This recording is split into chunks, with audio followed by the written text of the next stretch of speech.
penghulu malaikat suci. Penghulu malaikat suci aja nggak bisa hadir di mana-mana, nggak bisa. Kalau misalnya Tuhannya Kristen bisa kayak seperti Naruto gitu kan, Bu? Iya, bisa hadir di mana-mana dalam waktu yang bersamaan, ya, kayak gitu, ya. Dia bisa hadir di mana-mana dalam waktu yang bersamaan, tapi hadirnya bisa kalau Naruto kan hadirnya nggak bisa dalam porsi kemuliaan yang berbeda-beda. Kalau pencipta itu bisa, kayak gitu. Oh ya bisa bisa Bu. Dia jadi kalau Naruto kan kaki bunsinnya kan sama semua tuh Naruto.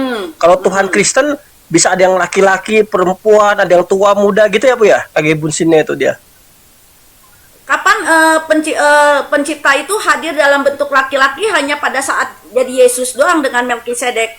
Pada saat Yesus bangkit kan nggak punya alat-alat reproduksi. Oh gitu. Iya, nggak punya. Yesus punya kan? Pada saat belum mati masih punya, kan disamakan dengan saudara-saudaranya, disamakan dengan kita. Terus pas bangkit? Pas bangkit nggak punya.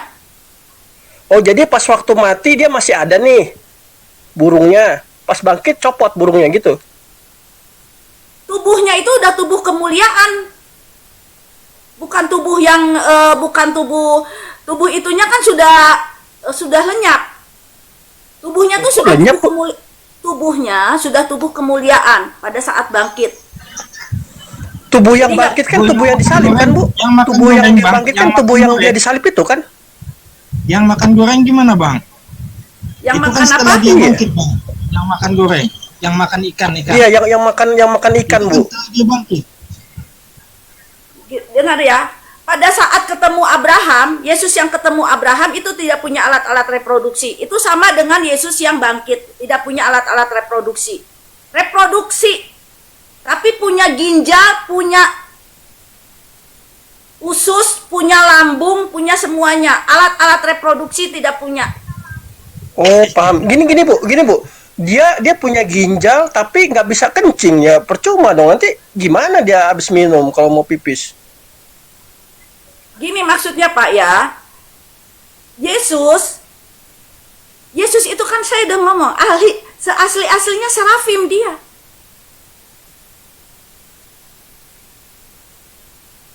Iya gini Bu. Pada saat dia bangkit itu yang bangkitnya kan tubuh yang disalib itu kan? Ya, oke Bapak, tadi kan Bapak bilang gimana dia punya ginjal tapi nggak kencing. Oke, manusia suci yang ada di turunan pangkat 2N, dia tidak BAB, tidak berkeringat, tidak mengeluarkan buang air kecil, tidak. Manusia suci tidak. Binatang suci aja yang ada di turunan pangkat 2N planet, dia tidak BAB, tidak buang air kecil, tidak bau, itu binatang loh. Kayak gitu. Jadi jangan ginjal kita mengeluarkan kencing karena metabolisme tubuh kita sudah tidak sempurna. Jadi sehingga tubuh kita menghasilkan sampah. Kayak gitu. Gini Bu.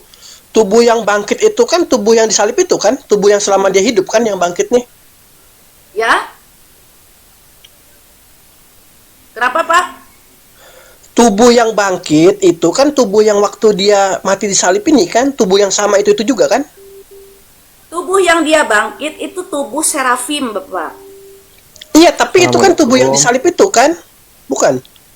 Bukan, tubuh serafim. Jadi gini Pak, ya. Yesus, gini, tunggu dulu. Yesus itu seasli-aslinya serafim. Gini Bu. Pada saat dia bangkit, kan dia ketemu muridnya tuh, si Thomas. Kan ada dicolok-colok tangan dia sama lambung dia sama si Thomas. Nih kenapa lambungnya bolong kan gitu kan? Nah itu kan berarti kan tubuh yang sama dengan dia waktu disalib ya kan? Bapak pada saat Yesus naik apa manusia? Pada saat Yesus naik kan sayap. Manusia. Gini Bu, Manusia Bu, dia naik manusia. Pada saat dia bangkit kan dia masih di bumi tuh 40 hari, bener Bu? Nah, kan tadi kan Ibu bilang begitu dia bangkit dia nggak punya burung. Oke, kalau dia nggak punya Bapak burung, jangan ngomong tapi kan itu lah, nggak punya alat-alat reproduksi ngomongnya kayak gitu. Oke, dia tidak punya alat reproduksi pada saat dia bangkit. Tapi kan itu tubuh yang sama dengan waktu dia disalib karena ada bolong di tangannya dan di lambungnya.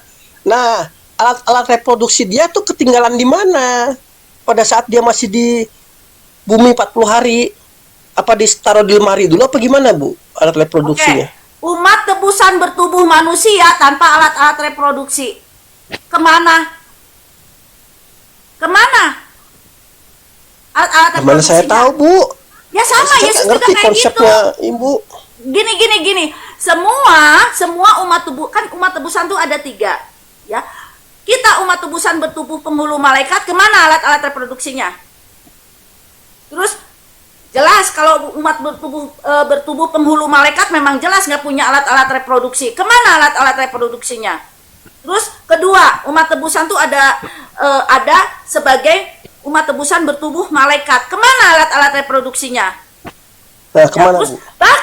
bahkan umat tebusan bertubuh manusia pun tidak punya alat-alat reproduksi, nggak punya, karena memang semua kita umat tebusan tuh tidak ada kawin dan tidak ada mengawinkan, yang nggak punya alat-alat reproduksi. Kayak gitu. Gini, Bu, Jadi, kalau misalnya tunggu dulu, kita Bapak, mati, tunggu dulu. Tubuh kita umat tebusan adalah tubuh Yesus yang bangkit. Ya, Yesus itu bangkit itu tubuhnya serafim. Makanya pada saat dia naik, dia bersayap.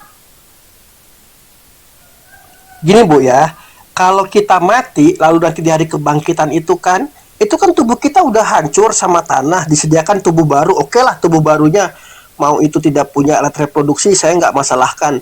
Tapi kan tubuh Yesus ini kan yang bangkit ini, yang kata Ibu bangkit lalu nggak ada alat reproduksinya, itu kan tubuh yang sama dengan yang disalib itu, yang ada alat reproduksinya, ya kan? Bener Itu nggak? yang mati. Tapi kalau yang masih hidup, kita umat tebusan yang masih, saya sih udah mati ya, karena saya Daniel mati. Itu umat tebusan yang bertubuh penghulu malaikat dan bertubuh malaikat, berbahagialah yang hidup. Itu kemana alat-alat reproduksinya? Hilang.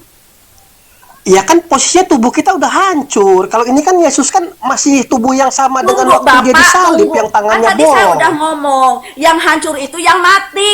Tapi pada saat Yesus bangkit, pada saat Yesus datang di awan-awan, yang masih hidup banyak. Pada saat Yesus datang di awan-awan, masih banyak umat tebusan bertubuh penghulu malaikat dan bertubuh malaikat yang tidak mati, yang masih hidup. Itu kemana alat-alat reproduksinya? Gini Bu, Sama aja. posisinya kalau kita dibangkitkan, oke, ibu punya konsep manusia dibangkitkan dengan tubuh yang enggak ada reproduksi. Saya nggak masalahkan. Kenapa? Karena memang tubuhnya udah hilang, udah jadi tanah. Posisinya si Yesus ini kan pada saat dia mati kan salib, tangannya bolong, ususnya bolong. Pada saat dia bangkit, kata ibu, alat reproduksinya hilang. Tapi kan bolongan di tangan dia masih ada. Berarti kan tubuh yang sama nih yang bangkit, ya kan? Oke, Nah, saya itu jawab, alat Bapak. reproduksi dia kemana? Gitu Ya, loh. saya jawab. Pada saat Yesus datang di awan-awan, ada tuh manusia yang masih hidup, nggak pernah mati, hidup, nggak mati, nggak dikubur. Pada saat Yesus datang di awan-awan, ada umat tebusan bertubuh penghulu malaikat, bertubuh malaikat, itu umat tebusan yang masih hidup. Jadi nggak yang dibangkitkan dari kuburan. Itu bertubuh penghulu malaikat dan bertubuh malaikat, tubuh ininya hilang. Itu Yesus itu ada bolong, itu menandakan bahwa dia pernah tersalib. Tapi tubuhnya itu sudah tubuh serafim. Berarti tubuhnya saat dia bangkit itu bukan tubuh yang salib, bukan? Iya, tapi tubuhnya itu sudah dimuliakan, tubuh serafim. Sudah tubuh serafim, tubuh, kan Yesus bilang, Bapa permuliakanlah aku sebagaimana kemuliaan yang aku miliki sebelum dunia ini dijadikan. Ya itu udah tubuh itu, balik lagi ke tubuh itu. Kayak gitu. Jadi tubuhnya Yesus itu hilang. Tubuh Yesus yang lama itu hilang. Kan tubuh yang lama tidur, Yesus kan tidur. Iya, berarti tubuh yang bangkit itu bukan tubuh yang disalib itu kan? Ya bukan, karena tubuh yang lama tuh hilang. Ya kan gini Pak, Bapak ya. Betul. Nanti kita Hah?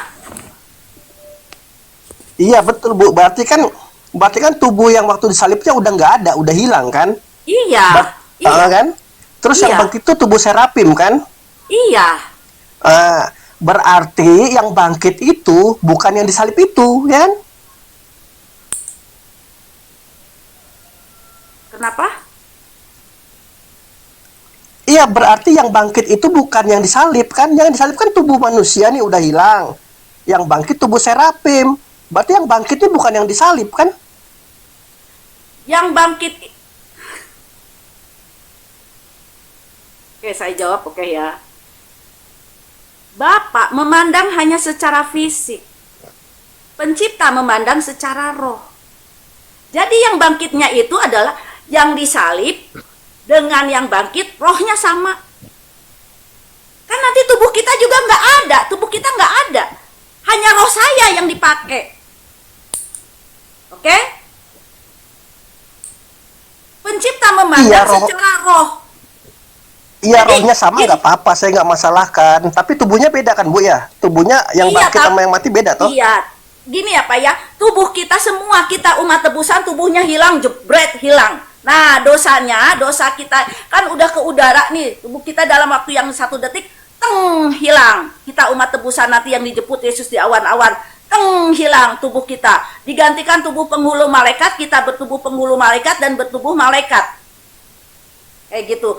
Yang di bawah hanya roh kita. Karena tubuh kita yang lama kan BAB, keringat, bau, nggak dibawalah ke sana.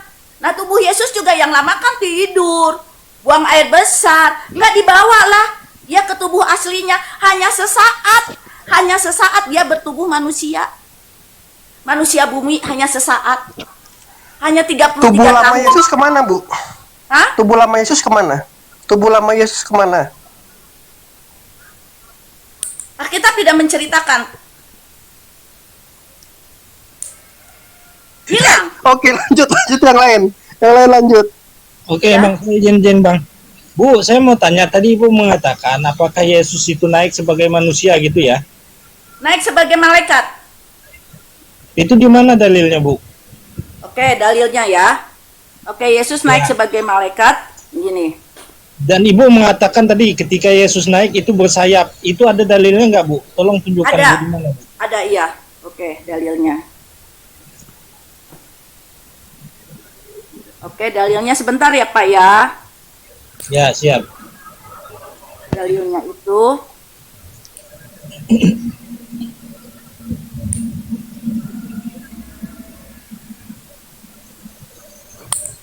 itu Kisah Para Rasul 1.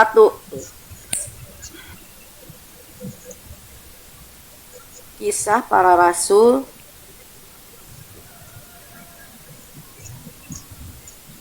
Kisah Para Rasul 1 ayat 11 ya. Ayat 11 saya bacakan. Kisah Para Rasul 1 ayat 11. Ayat 11. Dan berkata kepada mereka itu malaikat ya, dan berkata kepada mereka, "Hai orang-orang Galilea, mengapakah kamu berdiri melihat ke langit? Yesus ini yang terangkat ke surga meninggalkan kamu, akan datang kembali dengan cara yang sama seperti kamu melihat dia naik ke surga." Jadi orang-orang Galilea ini adalah ilham Roh Kudus kepada saya. Orang-orang Galilea ini adalah sebagian dari 144.000. Ya, sebagian dari 144.000 orang Galilea ini. Nah, nanti 144.000 sebelum Harmagedon, mereka ini ya, karena saya nggak termasuk karena saya meninggal, nggak ikut proses kiamat. Saya Daniel nggak ikut proses kiamat.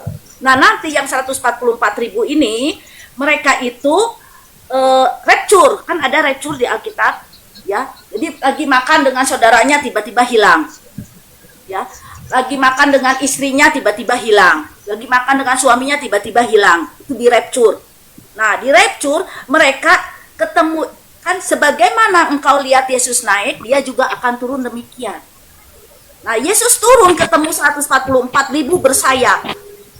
Oke, gimana kata Yesus bersayap ketemu dengan 144.000 orang? Ini ayatnya. Sebentar. Kok Yesus bersayap ya, mirip malaikat ya Bu ya? Nggak ada itu Tunggu, Bang, nggak ada itu. Itu kisah para rasul Bu, itu menjelaskan bahwa Yesus itu mengatakan bahwa tanda-tanda kedatangan dia itu apabila dia datang, maka dia akan sama seperti dia naik. Karena dia naik sebagai manusia, makanya Yesus itu turun juga sebagai manusia.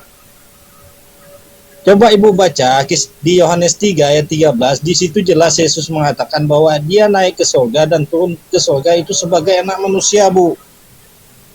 Oke, kita baca ya Bukan Daniel anak 12 domba, ayat 1 Bang. ya.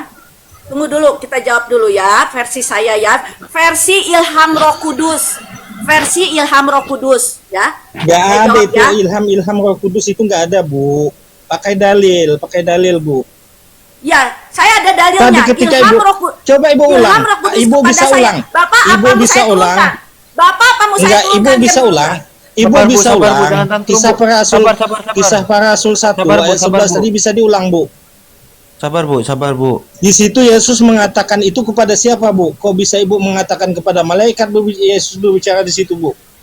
Padahal jelas Yesus berbicara di situ kepada orang-orang Yahudi kala itu, Bu. Murid-muridnya. Coba Ibu ulang lagi kisah para rasul 1 tadi, Bu. Saya mau baca dulu ini ya. Saya mau baca dulu Daniel 12 ayat 1. Oh, kisah para rasul tadi bisa, Bu, diulang, Bu. Oke. Kisah para Rasul. Kisah para Rasul 1 ayat 11 ya. Ya. Lihat, dengar. Dan berkata kepada mereka. Siapa yang berkata kepada Baik. mereka? Malaikat. Kedua malaikat Yesus, itu di Bu. ayat 10. Yesus, Bu. Ya, malaikat itu yang berbicara. Ya, Bu, betul, Bu. Berbicara malaikat, Bu. Ya, dan berkata kepada mereka, yang berkata itu malaikat, ya. Hai Betul, orang-orang betul. Galilea, hai orang Galilea, mengapa kamu berdiri melihat ke langit? Yesus ini yang terangkat ke surga meninggalkan kamu akan datang kembali dengan cara yang sama seperti kamu melihat naik ke surga. Nah, gini, Bu, di situ kan malaikat mengatakan kepada orang Galilea bahwa Yesus itu naik sebagai manusia dan dia akan turun juga sebagai manusia, Bu. Dalilnya Ibu baca Yohanes 3 ayat 13. Bapak, saya jawab dulu ya, Ilham Roh Kudus kepada Ya, saya, oke? kita baca Yohanes Di situ 3 ayat tidak 13 dulu, Bu ya. Kita baca Yohanes 3 ayat 13 dulu ya. Gini, Bu, Yesus mengatakan tidak ada seorang. Oke, saya selesaikan ya. Karena dia tidak mau, dia hanya ingin menjurus ke ilham iblis, ya, yang menyatakan Betul Yesus Bu, gas manusia. Bu. Betul. Ya Bu, semangat Dia Bu. hanya ingin menjurus, saya menarik saya kepada ilham iblis, makanya saya turunkan. Oke? Saya ada buktinya, ilham Roh Kudus kepada saya, ada buktinya bahwa Yesus naik itu bukan sebagai manusia. Ada buktinya. Ya. Di situ tidak dinyatakan Yesus naik sebagai manusia, sebagai malaikat, nggak dinyatakan. Di kisah para rasul nggak dinyatakan, nggak ada. Ya. Tapi saya ada buktinya bahwa Yesus naik itu sebagai bersayap. Oke, ada buktinya ya. Daniel 12, ya kita baca Daniel 12 ayat 1. Judul perikopnya adalah akhir zaman. Jadi tadi saya udah ilham Roh Kudus kepada saya, orang-orang Galilea yang melihat Yesus itu adalah sebagian dari 144.000. Nah, nanti orang-orang 144.000 itu sebelum bekerja untuk Tuhan, untuk akhir zaman atau untuk Harmagedon, mereka diurapi dulu, meeting dulu bersama Yesus. Nah, ketemunya Yesus naik, malaikat turun juga, malaikat nih ayatnya. Daniel 12 ayat 12 ayat 1 ya. Pada waktu itu juga muncul Mikael. Judulnya akhir zaman kan? Muncul Mikael, pemimpin besar itu yang akan mendampingi anak-anak bangsamu. Anak-anak bangsamu tuh 144.000. Kayak gitu, ya. Terus Loh, kok Mikael Bu, bukan Yesus Bu? Iya, Mikael itu Yesus. Serafim Yesus. Mikael itu Yesus. Mikael kan malaikat, Iya. Bu. Oke. Ya, tunggu dulu. Ya. Ya.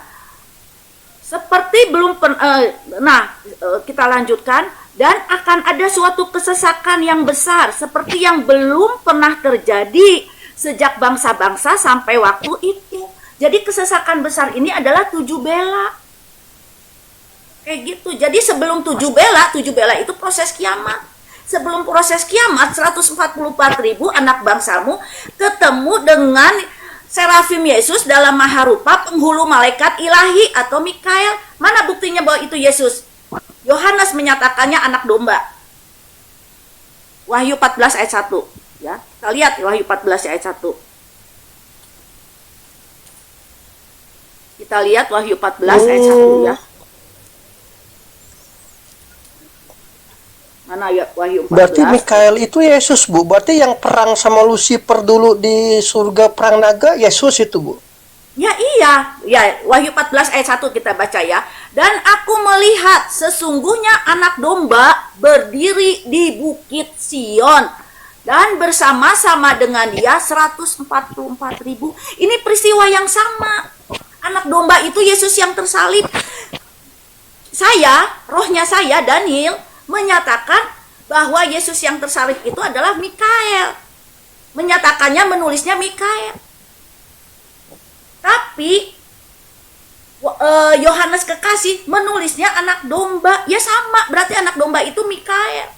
Jadi Yesus naik itu bersayap. Karena malaikat tadi berkata, sebagaimana engkau lihat Yesus naik, engkau juga akan lihat Yesus turun. Yesus turun di Bukit Zaitun, meeting di Bukit Sion. Yesus naik sebagai bersayap, turun juga bersayap. Turun kepada anak domba. Meetingnya di Bukit Sion, tapi dia terbangnya di Bukit Zaitun gitu, Bu. Turunnya di Bukit Zaitun karena Yesus naik di Bukit Zaitun.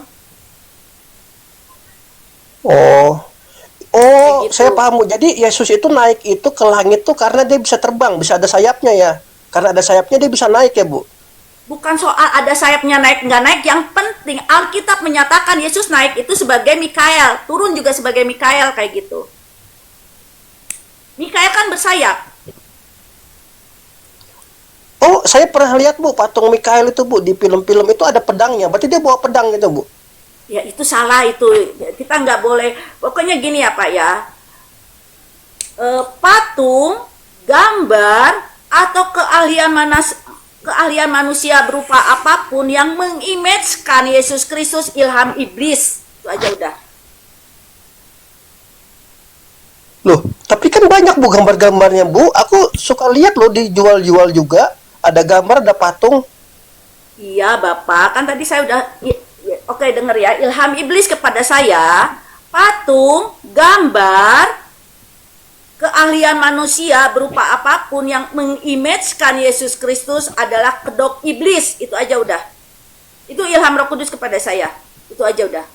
Loh, terus gereja-gereja yang pakai patung Yesus, gambar Yesus bagaimana dong itu? Makanya Bapak, yang 144.000 itu sedikit kan? Dari 8 miliar manusia hanya 144.000 kan? Yang mengerti bahwa itu ilham iblis. Oke? Loh, berarti gereja-gereja yang pakai patung, pakai gambar neraka semua dong? Bapak kan tadi saya udah bilang, kan tidak semua orang tahu bahwa itu baik dan benar. Tidak semua orang tahu. Tadi kan saya udah bilang, ya. Keselamatan itu dinilai dari akal budi dan nurani yang secara ajaran akal budi dan ajaran nurani yang secara umum orang tahu. Kan secara umum orang nggak tahu bahwa itu patung dan gambar Yesus itu ilham iblis. Tadi kan saya ngomong hanya 144.000 yang tahu. Kan yang selamat bukan hanya 144.000, banyak. Pusing aku. Iya, Bang. Punya pananda lu nggak, Bang? Ada, Bang. Ya kayak gini ya teman-teman ya. Makanya teman-teman ya, jangan anggap kan gini aja, nggak usah pusing-pusing ya. Nggak usah pusing-pusing. Kan Tuhan udah berkata, kasihilah Tuhan Allahmu dengan segenap akal budimu. Akal Akal budi setiap orang beda, nggak harus sama dengan saya. Tapi yang 144.000 akan mengerti bahwa gambar, patung, ya, dan karya manusia berupa apapun itu adalah kodok iblis. Hanya 144.000 yang mengerti itu. Yesus manusia apa roh, Bu? Yesus. Ya, Yesus manusia apa roh? Yesus serafim, Pak. Tadi saya udah bilang. Roh ya. Ya, Yesus itu waktu perjanjian lama ya serafim, cuman dia Roh Kudus, rohnya Roh Kudus. Roh kan? Rohnya Roh Kudus. Rohnya tuh pencipta.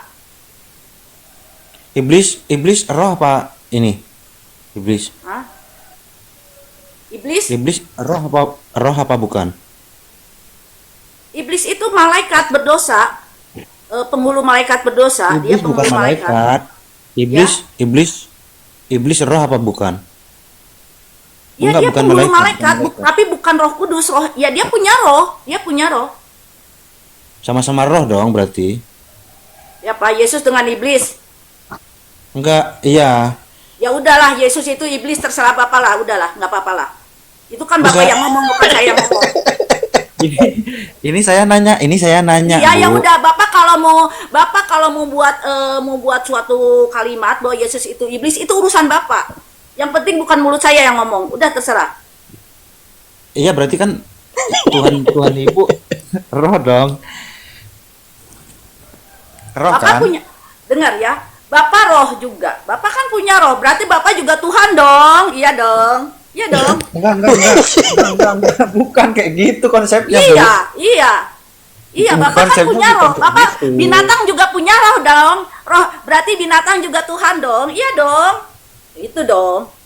Ini ada yang record loh, Bu, ini, Bu, ya. Aku nggak ada ngomong aku ini Tuhan lo ya.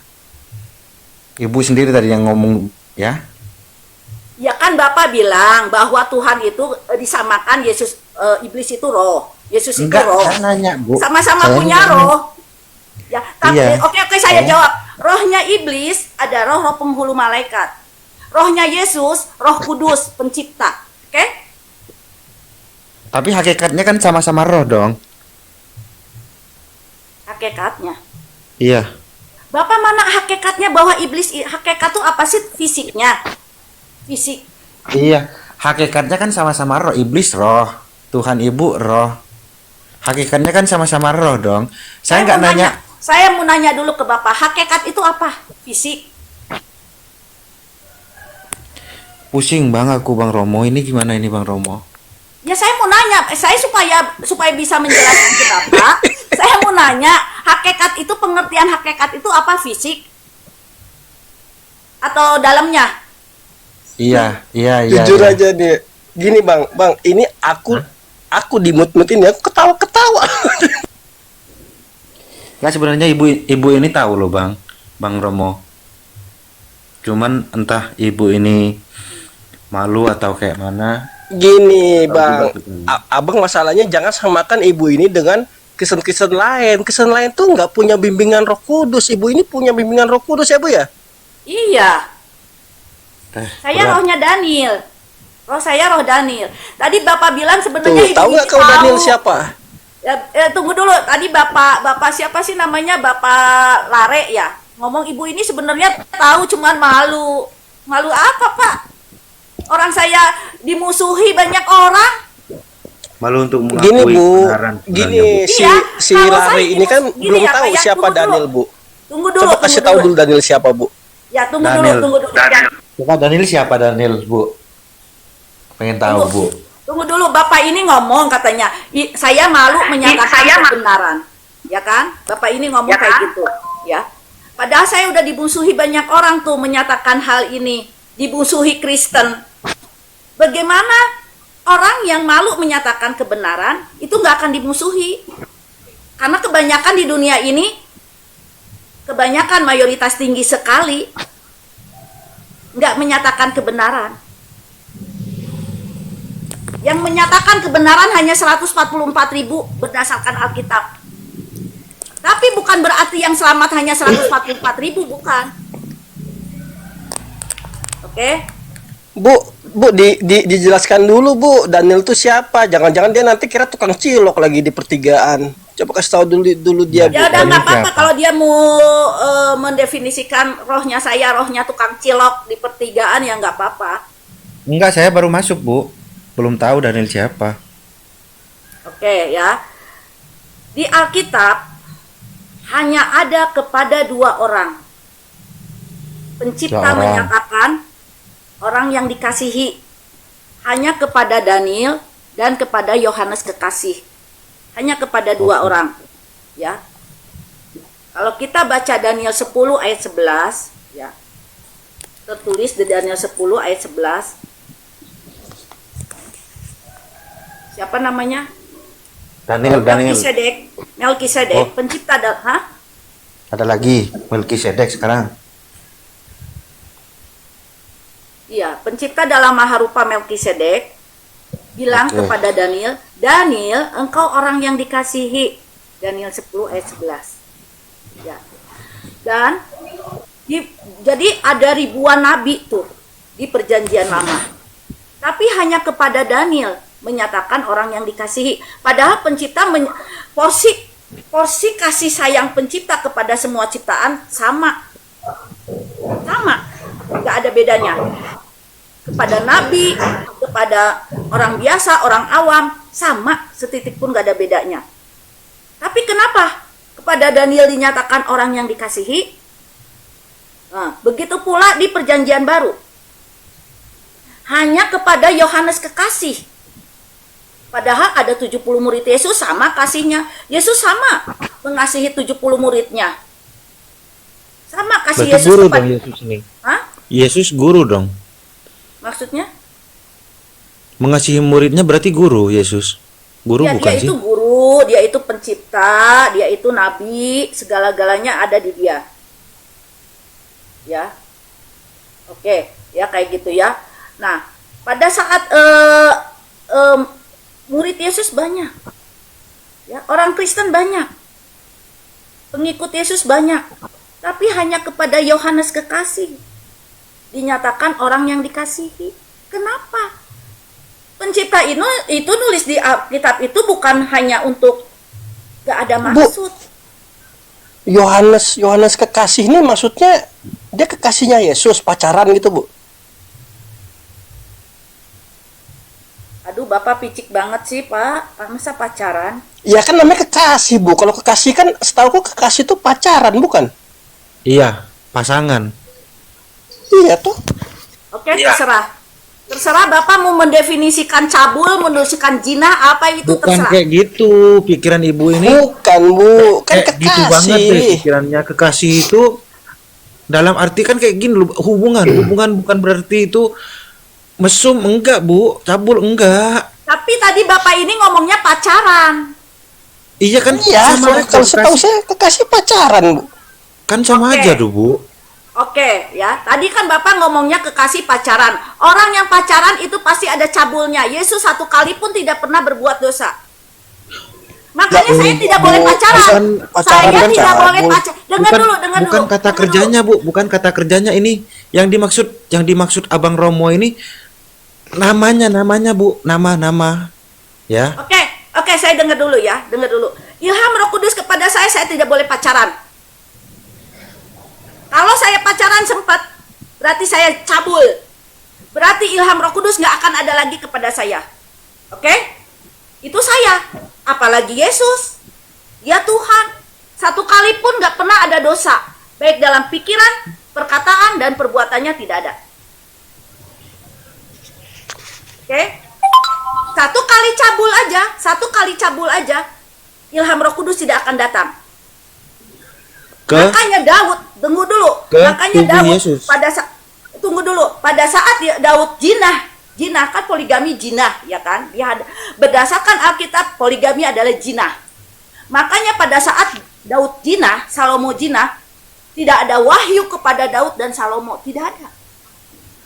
Pada saat istrinya semua dibuang, dia istrinya satu Bu.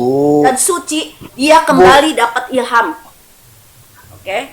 Barusan kan ibu yang ngomong Yesus itu kekasihnya Yohanes, kan gitu kan? Tapi kekasih itu bukan berarti pacaran. Ya kan saya nggak ngerti Bu, kan kalau saya Kalau- pemahamannya oke. kekasih itu pacaran Bu. Kalau definisi pacaran, nanti takutnya ini orang-orang di sini menyatakan definisi pacaran itu yang seperti umumnya. Kalau pacaran seperti umumnya itu pasti 100% ada cabul. Makanya saya nggak boleh pacaran.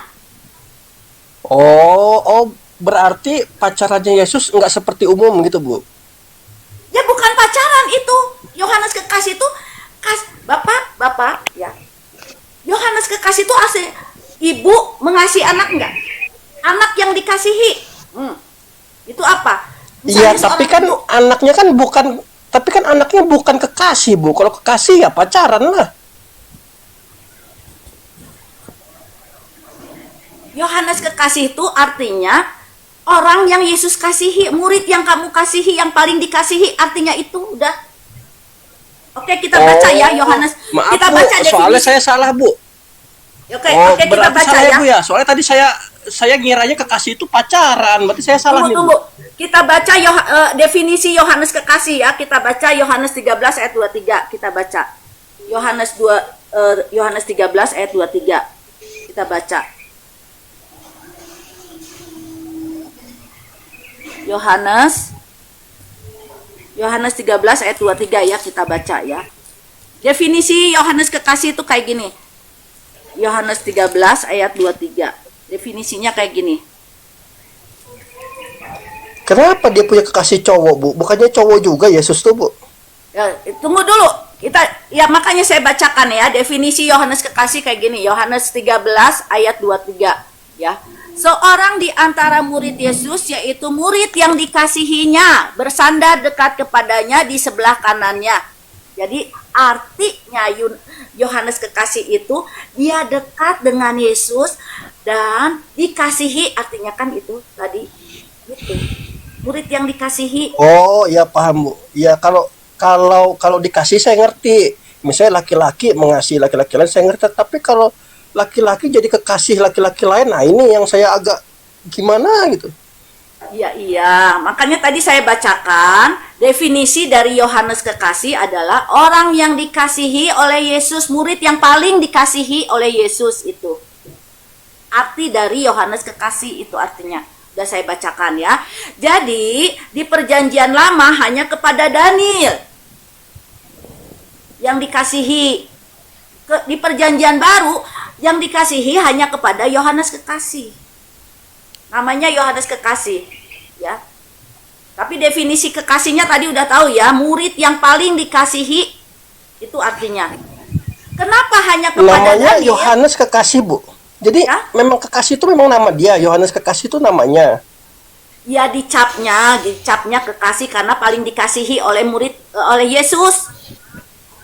Oh, jadi Yohanes ini kekasih siapa Bu sebenarnya si Yohanes ini? Dia nggak Bingung. nikah lah, Pak, nggak nikah. Soalnya di Ini sana, Yohanes kekasih. soalnya di Iya, Yohanes dia ini 13 kekasihnya itu, Bang. siapa? Bang Romo, soalnya di Yohanes 13 itu ada yang sampai bersandar di ininya, di apa namanya? Di bahunya si Yesus. Gitu loh.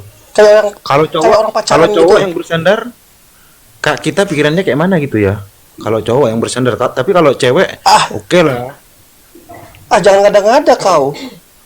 Seriusan di Yohanes 13 ayat 23 itu ada orang yang bersandar di bahunya Yesus.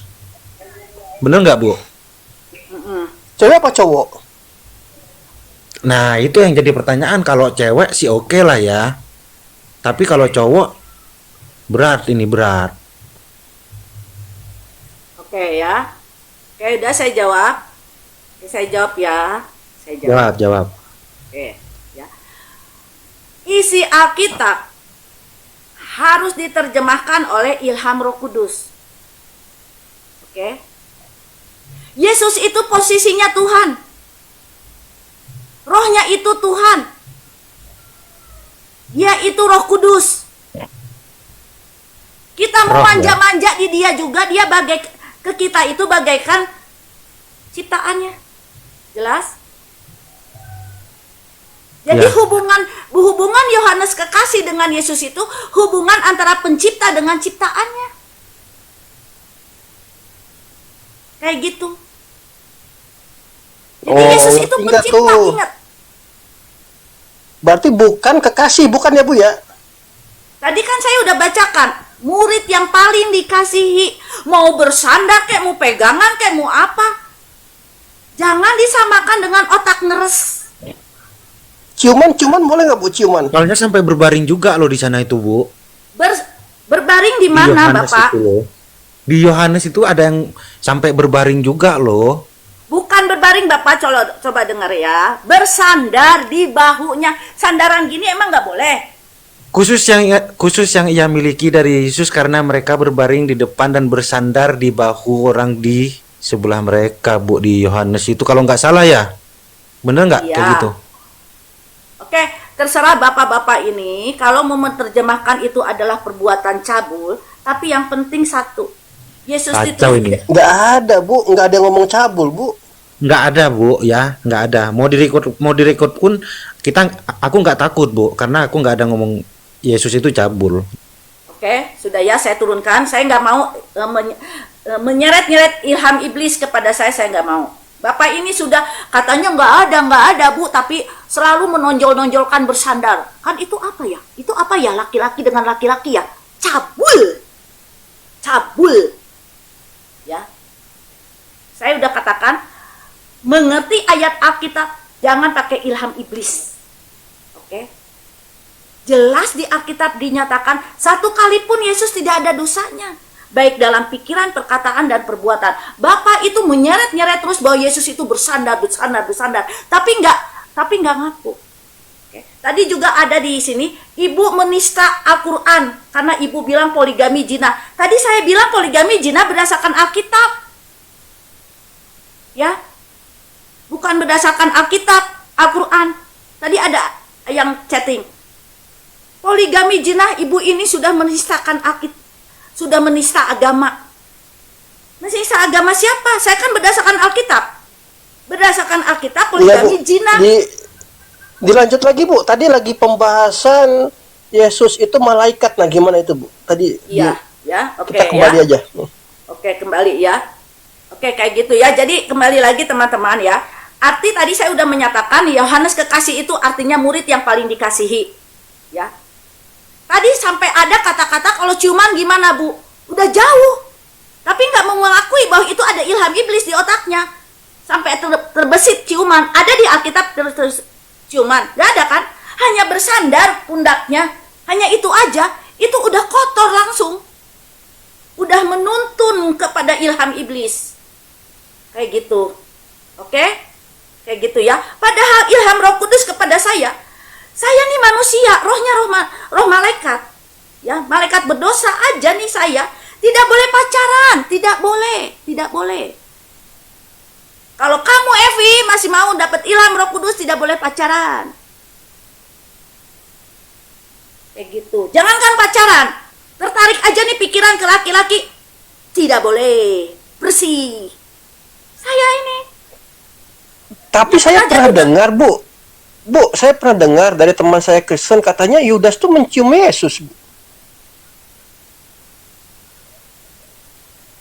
Mencium Yesus untuk menunjukkan bahwa Yesus tuh orang yang harus ditangkap.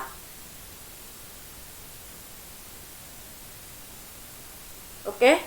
Apa Bapak nggak pernah lihat orang cepaka-cepiki gitu? Laki-laki dengan laki-laki, perempuan dengan perempuan, nggak pernah lihat nggak? Apakah ada di situ? Kotor di situ? Iya, berarti kan Yudas yang laki-laki ciuman sama Yesus yang laki-laki gitu Bu. Ciumnya kayak gimana? Mencium. Itu menciumnya. Kalau, mana ayatnya sini kita baca ayo. Apa? Matius 26 ayat 48 sampai 49 Bu. Matius 26 ya. Katanya ibu nggak ada Yesus ciuman, ini ada Bu Yesus ciuman sama Matius Yudas. berapa? Matius 26. 48 49. Matius 26 ayat 48 sampai 49. ayat 48 sampai 49 ya. bunyinya, orang yang menyerahkan dia telah memberitahukan tanda ini kepada mereka. Orang yang akan kucium itulah dia, tangkaplah dia. Oke, itu tanda. Jadi si Yudas ini ya tidak tahu sampai saat itu bahwa dia itu ciuman maut. Artinya dia itu mencium Yesus itu bukan cium hawa nafsu, bukan kayak gitu. Sebagai tanda, tadi kan udah jelas, tangkaplah dia. Bahwa yang harus ditangkap itu yang Yudas cium. Nah, Yudas sedang munafik kepada murid-muridnya dan kepada Yesus. Mencium seolah-olah lagi merangkul Yesus, lagi bersahabat dengan Yesus. Tapi apa jawab Yesus? Lihat ya. Tadi Matius berapa? Pak Romo? Matius 26. Matius 26 ayat 48 sampai 49. Oke, jawab Yesus nanti ya. Lihat ayat 48 sampai 49 ya. Dan segera ia maju mendapatkan Yesus dan berkata, "Salam Rabi," lalu mencium dia. Tetapi Yesus berkata kepadanya, "Hai teman, untuk itukah engkau datang?" Nah, ya, Yesus tahu kan? Maka majulah mereka memegang Yesus dan menangkap Yesus. Bukan? Tetapi seorang dari mereka yang menyertai Yesus mengulurkan tangannya, menghunuskan pedangnya dan nah, ini ada kasus ya pada saat ini. Jadi Yudas ini hanya sebagai tanda menciumnya tuh. Menciumnya tuh apa di situ dikatakan menciumnya kayak gimana? Cepaka-cepeki mungkin kayak gitu. Oh, Kayak gitu. Gini Bu. Kan posisinya kan kekasihnya Yesus itu kan Yohanes, tapi dia cuma nama Yudas. Selingkuh berarti, Bu.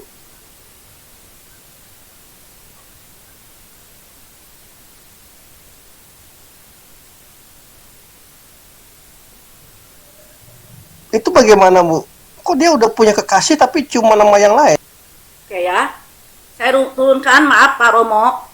Pak Romo ini udah ilham iblis. Katanya tadi awalnya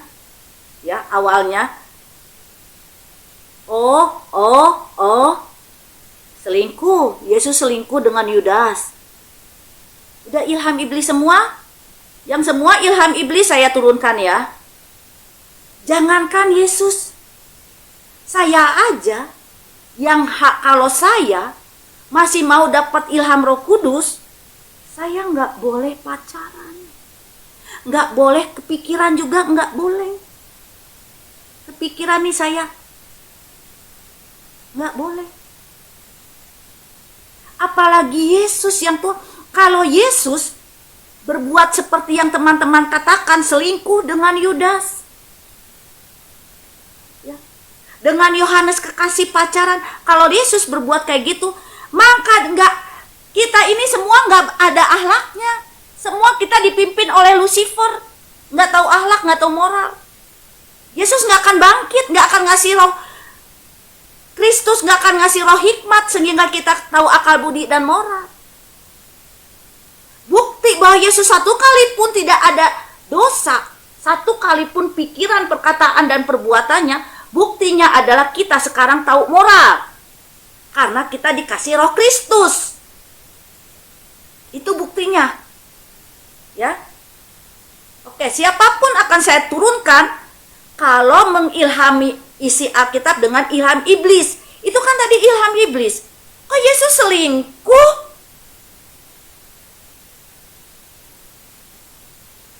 Padahal udah ada itu. Yudas itu mencium itu sebagai tanda bahwa dia yang harus ditangkap. Bukan selingkuh. Ya. Kayak gitu ya teman-teman ya. Jadi maaf saya turunkan. Orang-orang yang menyeret kepada ilham iblis, saya turunkan. Ya.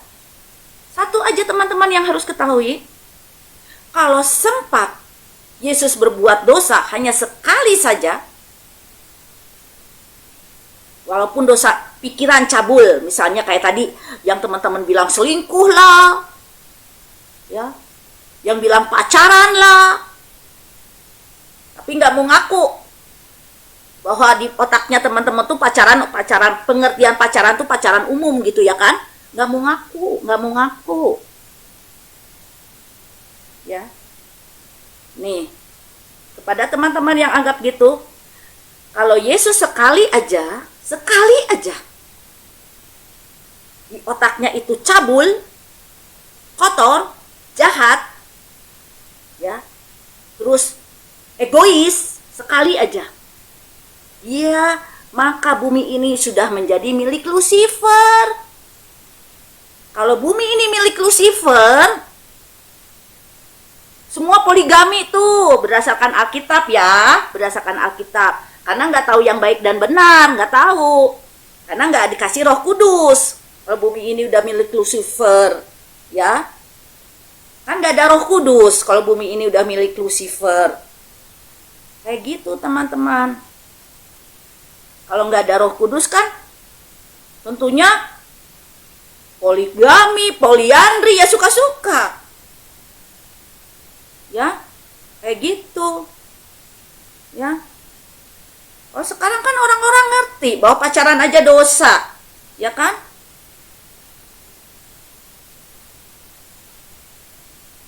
Oke, kayak gitu ya. Oke ya. Saya boleh dialog tapi jangan, ya, saya boleh dialog tapi jangan menyeret kepada ilham iblis seperti yang tadi dikatakan ya. Oke ya. Perjanjian lama aja orang nggak tahu, belum dikasih ilham Roh Kudus, padahal masih ada nabi di perjanjian lama, masih ada urapan, masih ada orang-orang yang dibantu Roh Kudus. Itu Nineve itu kan gitu. Kalau punya kuasa, punya kemampuan untuk membunuh orang dengan cara dikulitin, hiburan itu perjanjian lama gitu. Sampai-sampai Abraham, bapak orang percaya yang hartanya banyak pada zamannya. Kalau teman-teman baca di ini ya, teman pernah membaca di Kejadian 20 ayat 1 sampai 18, baca di situ, baca sendiri. Kejadian 20 ayat 1 sampai 18. Abraham aja bapak orang percaya yang orang kaya raya bilang ke Sarah istrinya, nanti kalau ketemu di jalan kamu bilang ya, kamu adik saya. Jangan bilang istri saya takut dibunuh. Saking jahatnya orang perjanjian lama. Kayak gitu. Saking jahatnya.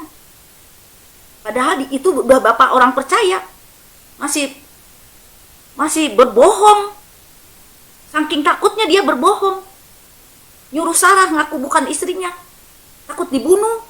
Padahal hartanya banyak. Halo Bu, selamat pagi Bu. Selamat pagi ya, silakan. Ya mau tanya Bu, di keyakinan Ibu kan Yesus kan Tuhan kan? Iya. Iya Tuhan kan. Terus yang disembah Ibu Maria siapa Bu? Hah? Yang disembah Ibu Maria siapa Bu? Oke ya.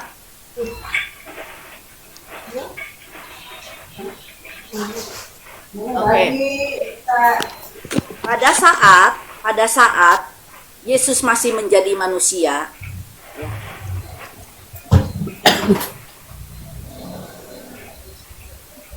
itu Maria itu belum mengerti 100% ya akan keberadaan Yesus, belum mengerti. Satu itu ya. Karena kecurahan Roh Kudus dilakukan setelah Pentakosta. Oke. Nah, setelah Yesus mati pun, setelah Yesus bangkit, Maria menyembah Yesus. Menyembah, ada ayatnya. Belum. Gini. Sebelum Yesus lahir, emangnya Maria nyembah siapa Bu? Oke, gini apa ya?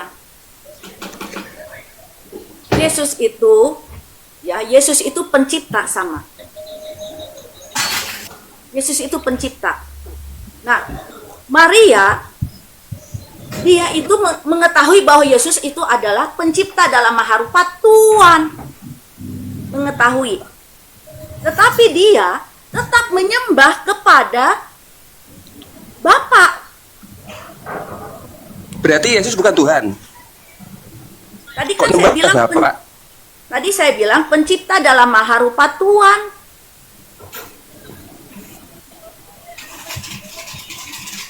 Oke, dia pencipta, tapi dalam Masih- maharupa Tuhan. Gimana, Pak? Berarti iya, berarti sebelum Yesus lahir, Ibu Maria menyembah siapa, Bu? Sembah siapa? Tuhannya siapa? Sebelum Yesus lahir. Ya terus pertanyaan Bapak itu ke situ mau gimana ya, Pak? Maksudnya mau kemana? Iya, Boleh saya saya mau jawab? tanya apa itu loh yang Bu, izinkan boleh saya jawab. Iya, Ya silakan Pak iya jawab. silakan. Maria itu menyembah sang Bapa. Tadi sudah saya jawab, Bapak. Iya. Kopinya. Ya sang Bapak, ya terus Yesus? Pencipta. Berarti Yesus bukan Tuhan. Pencipta. Loh, gimana? Kan tadi saya udah ngomong, Yesus itu pencipta dalam rupa Tuhan. Maksudnya ibu itu, Yesus itu rupanya manusia, tapi sesungguhnya dialah adalah sang pencipta itu sendiri kali gitu. Ya Bu ya? Iya, dia pencipta dalam rupa Tuhan. Jadi ketika dia lahir melalui rahim Bunda Maria, dialah wujudnya manusia. Cuma manusia tidak sadar bahwa dia itu adalah sang pencipta sendiri ya Bu ya? Gitu ya? Ya sadar sih sadar, cuman Maria tahu bahwa Yesus itu bukan Bapa gitu. Dia itu Bapa dalam porsi kemuliaan yang sekecil-kecilnya kayak gitu. Ya udah gitu aja, Bu. Terima kasih, Bu. Ya, oke, ya sama-sama ya, oke kayak gitu ya. Jadi jangan samakan, ya itulah. Kalau di Alkitab memang kayak gitu. Jadi pencipta yang satu itu dia dalam waktu yang bersamaan bisa hadir di mana-mana dan hadirnya itu bisa dalam porsi kemuliaan yang berbeda-beda. Ya, jadi porsi kemuliaannya yang berbeda-beda bisa hadir. Ya kayak gitu ya teman-teman ya. Ya, selamat pagi Bu. Ya selamat pagi, silakan Pak. Ya, saya juga pengen nanya nih Bu. Pak Johan ya, silakan. Ya, katanya kan Yesus itu pencipta, Mm-mm. iya kan? Iya. Jadi pertanyaan saya gini loh Bu, siapakah yang mencabut nyawa Maria gitu Bu? Oke, ya. Saya jawab ya Pak ya. Kan tadi saya bilang pencipta itu satu, ya. Tapi dia yang satu itu bisa hadir di mana-mana dalam waktu yang bersamaan, porsi kemuliaannya berbeda-beda bisa. Nah kayak gitu. Nah pencipta dalam maharupa Tuhan tidak mencabut nyawa-nyawa orang, tidak. Ya, jadi Tidak Maria mencabut. kan mati tuh Bu, ibunya bundanya Maria kan? Ya. Ah, jadi yang mencabut nyawa ibunya Yesus itu loh Bu, itu yang saya tanya Bu. Soalnya saya bingungnya di sini Bu, gitu loh. Masa anaknya yang cabut nyawa ibunya kan gitu kan durhaka juga jadinya Bu, kan gitu. Boleh saya jawab? Ya silakan Ya, Pak. silakan. Yang mencabut Bunda Maria itu adalah malaikat maut Bu. Pak. Iya, maksudnya gini Pak, saya potong dulu Pak ya. Yang mencabut nyawa Bunda Maria kan malaikat maut. Yang mengutus malaikat maut itu siapa Pak, gitu? Iya, itu Bapak. Malaikat maut yang berdosa, yang jatuh dalam dosa, dia berkuasa atas maut. Manusia Iya, manusia Pak. yang berkuasai. Gini Pak, gini ya, gini. Yang menyetujui, ya. Karena malaikat maut pun tidak akan melakukan kalau tidak disetujui oleh sang pencipta kan. Iya, jadi sang Bapa itu hanya mengizinkan. Ya, oke, Jadi kayak malaikat gitu maut ya. itu ketika dia mencabut manusia itu kalau Tuhan tidak izinkan tidak terjadi. Iya. Oh gitu ya Pak. Jadi Bapak ini siapa Pak gitu loh? Bapak ini Tuhan, Yesus Tuhan Bapa juga itu- gitu. Bapa itu sang sumber, dialah segala sesuatu. Jadi rupa pencipta yang rupa maha awal. Jadi Yesus Kristus itu adalah anak manusia. Jadi sebelumnya itu dia adalah anak tunggal Bapa, dialah anak Allah itu. Jadi Yesus ini bukan Tuhan Pak, manusia gitu Pak. Tuhan. Kalau Bapak Kudus. bilang Tuhan, dalam arti Bapak itu Tuhan itu dipahami seperti apa, Pak? Tuhan itu artinya. Gimana Pak? Kata Tuhan itu dalam pengertian Bapak itu apa gitu. Nah itu ya saya nggak tahu Pak, makanya saya pengen nanya juga. Ya, Tadi jadi bingung gini, saya. Pak. Bingung juga Ada saya di kata sana. Allah, ada kata Tuhan. Ya, Jadi ada Maha Kuasa, ada penguasa. Jadi Tuhan dalam arti itu penguasa. ya. Jadi penguasa berarti malaikat maut itu kan yang cipta siapa Pak? Malaikat maut Kan yang Bapak menciptakan ya Sang Bapa yang Maha Kuasa. Ya, jadi kok tega dia banget Pak? Itu Pak, Gimana? Bapak itu mengutuskan malaikat maut untuk mencabut nyawanya ibunya Yesus gitu Pak. Jadi malaikat maut ini adalah salah satu malaikat dari yang Maha Kudus. Dia telah memberontak kepada Sang Bapa, menjadi malaikat maut, ingin Jadi menguasai Sang manusia Bapa di bumi. Sang Bapak ini takut sama malaikat maut Pak gitu Pak. Ya tidaklah, orang yang manusia yang berdosa itu sudah diserahkan kepada malaikat maut. Jadi manusia yang berdosa itu sudah dikuasai oleh malaikat maut. Cuma untuk mencabut nyawa manusia itu perlu izin juga sama Sang Bapa. Iya. Enggak semena-mena Jadi- gitu. Jadi malaikat maut ini minta izin sama Sang Bapa tanpa sepengetahuan Yesus berarti Pak. Seperti Kalau Yesus tahu nyawa ibunya dicabut, baratnya kita lah kan Pak kan gitu. Ibu kita dicabut nyawanya nggak enak juga kan gitu Pak. Gimana itu penjelasannya Pak? Saya bingungnya di sini Pak. kalau ibunya Yesus mempercayai bahwa Yesus adalah Kristus Sang Juru Selamat, dia akan diselamatkan walaupun dia mati, tapi dia dibangkitkan, Pak. Ya contohnya gini Pak, mau saya, misalnya Bapak nih kan, Bapak katakanlah itu ibaratnya Yesus kan gitu. Ada juga Ya. sang Bapak kan gitu. Jadi malaikat maut ini minta izin sama Bapak. Terus gimana perasaan Bapak kira-kira gitu Pak? Lah, iblis itu malaikat yang berkuasa atas hanya tubuh doang, Pak. Jadi jiwa-jiwa yang mati. Jadi yang lebih berkuasa di sini apa Pak? Yesus atau Bapak atau malaikat maut ini Pak? Bapak paham dulu, malaikat maut itu hanya khusus untuk mencabut manusia. Iya, saya tahu. Yang malaikat maut itu kan khusus untuk mencabut nyawa manusia, ya kan gitu. Jadi Iya. ibaratnya gini Pak. Kalau Yesus juga dikatakan mati di sana, siapa juga yang cabut nyawa Yesus kan bingung juga Pak. Yang kita bahas dulu ini kan yang cabut nyawa Maria ini. Oke, saya jawab ya. Saya jawab, oke. Ya, saya jawab. Ya, saya Ya, ya, jawab Pak. ya. Jadi Ya. gini, Pak. Ya. Kan tadi saya udah bilang. Kan Yesus sendiri bilang, aku tidak bisa berkuasa apa-apa dari diriku sendiri. Ya kan? Ya. Bapak saya mau nanya ke Bapak, apakah sel-sel roh apakah sel-sel tubuh Bapak berkuasa atas Bapak? Iya tidak mungkin lah Bu. Ya iya, sama udah jawabannya kayak gitu. Kan Jadi tadi saya udah manusia jawab. Bu. Yes. Maksudnya Hah? gini loh, saya kan manusia, beda dengan Yesus yang katanya Tuhan gitu loh. Iya tadi saya kan udah bilang, Yesus itu adalah Bapa itu sendiri dalam porsi kemuliaan yang sekecil-kecilnya seperti sel-sel roh. Ya. Tadi saya udah aplikasikan, apakah sel-sel tubuh Bapak berkuasa atas tubuh Bapak? Enggak kan? Nah sama. Iya. Iya saya ngerti maksud Ibu tuh. Kalau saya berkuasa di atas saya nggak mungkin. Saya kan bukan Tuhan, saya manusia gitu loh. Jadi Iya, Yesus juga maksudnya- ngomongnya seperti itu maksudnya sama gini. dengan omongan saya gitu Bu. Berarti Yesus itu manusia juga. Nah, kan Oke. gitu. Oke, Bapak kalau mau Yesus manusia silakan. Silakan aja. Iya bukan Apa? itu Bu, bukan masalahnya itu. Cuman pertanyaan saya ini Bu, jawabannya bikin saya bingung juga Pak sama Ibu nih.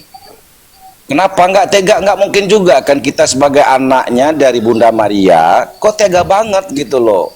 Malaikat maut yang berkuasa, sementara ada Bapak juga. Malaikat maut siapa yang cipta? Kan Tuhan.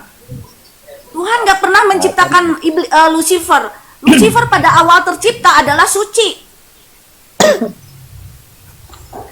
Pada awal tercipta Lucifer itu suci, benar dan adil. Tapi kemudian dia berbuat dosa, jadilah dia maha pencipta dosa dia. Aduh, bingung saya, Bu. Saya belum puas dengan jawabannya, Bu. Ya, oke. Misalnya gini, Bu. Misalnya gini. Saya Ya. jawab gini. Nyawa Yesus itu nyawa Maria, nyawa siapapun mati itu oleh kehendak Bapa. Tadi saya udah bilang kalau Yesus itu adalah Bapa itu sendiri, porsi kemuliaannya yang jauh lebih kecil. Udah cukup? Gimana, Bu? Yesus itu adalah Bapa itu sendiri, cuman porsi kemuliaannya jauh lebih kecil. Cukup? Kalau Yesus itu Bapak sendiri, terus siapa yang cabut nyawa Yesus, Bu? Kan tadi saya udah bilang, pencipta yang satu hadir di mana-mana dalam waktu yang bersamaan, hadirnya bisa dalam porsi kemuliaan yang berbeda-beda. Oke? Jadi istilahnya Yesus itu manusia, katanya ini tadi kan, karena dia berbatas gitu loh. Sekarang gini Enggak. Bapak ya, sekarang gini. Ya. Yesus harus ada pertumpahan darah di ilahi keilahian supaya Ya. membawa kita menjadi umat tebusan. Namanya pertumpahan darah, padahal keilahian adalah Roh Kudus. Nah, harus berbentuk manusia dong untuk 33 tahun saja. Rohnya Yesus itu Bapa, jangan memandang Yesus itu manusia. Itu pandangan Bapa, ilham iblis, oke? Kalau ilham Roh Kudus, mandangnya adalah roh yang ada di Yesus itu Roh Kudus, bukan roh manusia. Itu cukup. Jadi gini, Bu, berarti Allah itu Tuhan. Siapa Allah Tuhan? Saya nggak kenal Ya, Allah. Yesus Tuhan juga. Ya, Oh, berarti ada dua, Bu ya? ada banyak sekali Bapak, banyak banget tak terhitung. Masya Allah, luar biasa sekali, Bu ya. Tuhan dari Kristen itu banyak. Tapi katanya itu membingungkan juga gitu loh. Masa Ya Tuhan tadi gini ya Bapak, Itu yang kalau bikin saya Bapak, bingung. tunggu dulu diam. Kalau Bapak mendefinisikan Tuhannya Kristen berdasarkan kehadiran, ya, itu banyak sekali. Kan tadi saya udah ngomong, pencipta yang satu, tunggal, esa. Ya, itu hadir di mana-mana dalam waktu yang bersamaan, di mana-mana. Di turunan pangkat 2N planet tuh yang ada manusia suci. Di turunan pangkat 2N surga tuh yang ada malaikat suci. Di turunan pangkat 2N Taman Edennya surga tuh yang ada penghulu malaikat suci. Karena kalau dengan makhluk ciptaan yang berakal yang masih suci, ya, kalau dengan makhluk ciptaan yang berakal yang masih suci, pencipta itu hadirnya ya tatap muka, nggak kayak kita tatap muka ngobrol. Nah, kan ada di setiap satu semesta alam besar tuh ada triunan pangkat 2N manusia yang terisi manusia suci hadir tuh di situ. Tapi Hadir. Yesus dia bilang gitu, Bu. Oke? Kalau dia mengatakan dalam ininya Tuhan itu Esa, berarti satu, Bu. Itu yang bikin saya bingung, Bu, gitu loh. Udah sering saya makan bodre, Bu, nggak tahu juga nggak jawabannya. Oke, saya turunkan ya, karena dia selalu mendefinisikan dari fisik. Itu ilham iblis ya. Di sini di room saya nggak mau menggunakan ilham iblis. Ya, di room saya ini menggunakan ilham Roh Kudus. Karena kalau Roh Kudus ini memandang secara roh, ya. Jadi pencipta yang satu itu harus hadir. Ya, harus hadir. Kalau hadir ya hadir tatap muka. Bisa dipegang, bisa disentuh, bisa di segalanya. Kayak gitu hadir. Bukan hadirat, hadir. Ya, harus hadir di turunan pangkat 2N planet yang terisi manusia suci. Ya, harus hadir di turunan pangkat 2N surga yang terisi malaikat suci.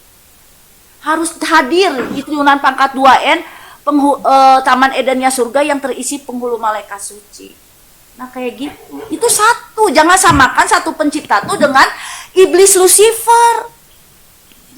Kalau iblis ya Lucifer satu itu dia nggak bisa kemana-mana, nggak bisa. Hanya naruh gaibnya tuh ditaruh sampai sampai ke leher kita tuh, ke urat-urat kita kena gaibnya Lucifer.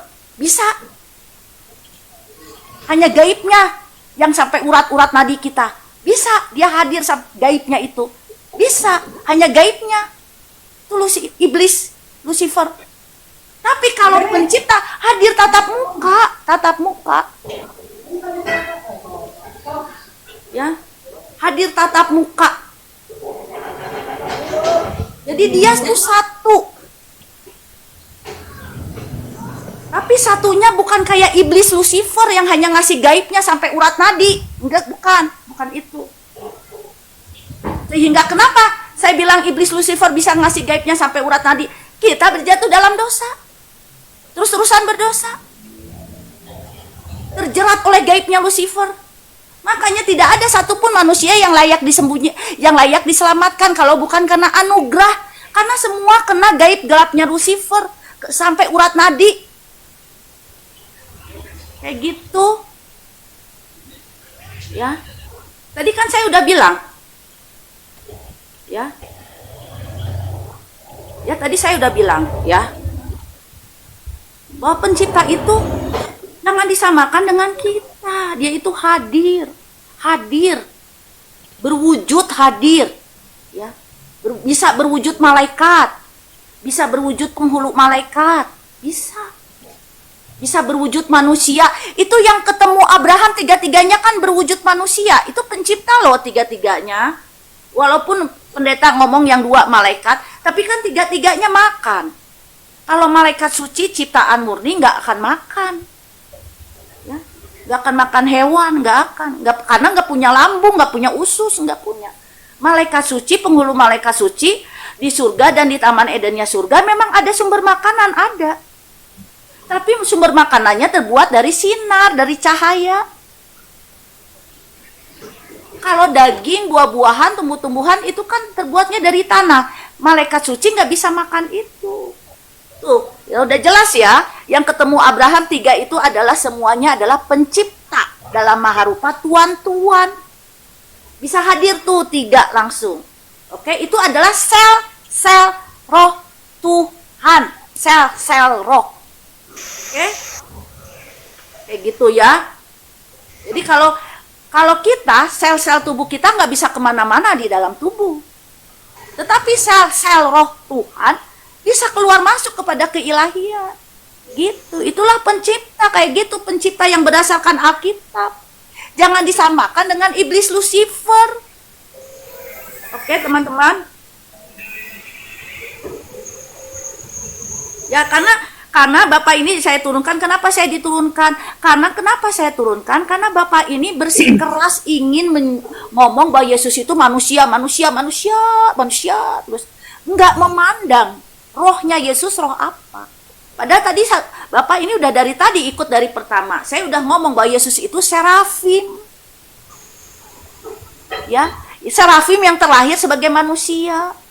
Kan gitu tadi saya udah ngomong dari pertama.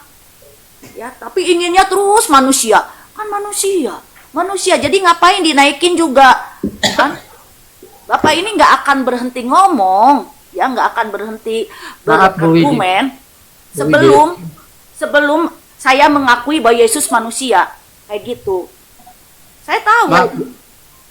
Halo, Bu Widi. Ya, silakan. Ibu Widi percaya nggak bahwa Yesus Kristus datang sebagai manusia? Ya, percaya. Iya. Tapi ini ya Bu ya, dari dalam Yesus Kristus yang wujudnya anak manusia itu kan di dalam dirinya itu ada firman Tuhan, ada firman Bapa, dan juga ada roh Bapa ya Bu. Iya, dia roh. Jadi rohnya tuh Roh Kudus. Jadi gini loh Pak, Allah huruf besar semua itu Roh Kudus, tapi kemuliaannya jauh lebih tinggi, ya. Terus Tuhan Allah huruf besar semua juga Roh Kudus, tapi kemuliaannya jauh lebih tinggi. Kayak gitu. Belum ketemu. Jadi gini Bu, saudara kita yang kurang paham itu antara membedakan mana yang manusia, mana dia itu adalah Roh Kudus sendiri tuh Bu. Tapi walaupun udah diterangkan, tapi walaupun gini lah Pak, saya kan tadi udah nerangkan, jangan memandang memandang itu secara roh. Rohnya Yesus, Roh Kudus, pencipta rohnya kita. Roh manusia, tapi tetap inginnya Yesus itu ya manusia. Sudah diterangkan kayak gitu. Iya, bingungnya saudara kita tuh ya begitu, tidak bisa membedakan antara yang terlihat dengan yang tidak terlihat gitu, Bu.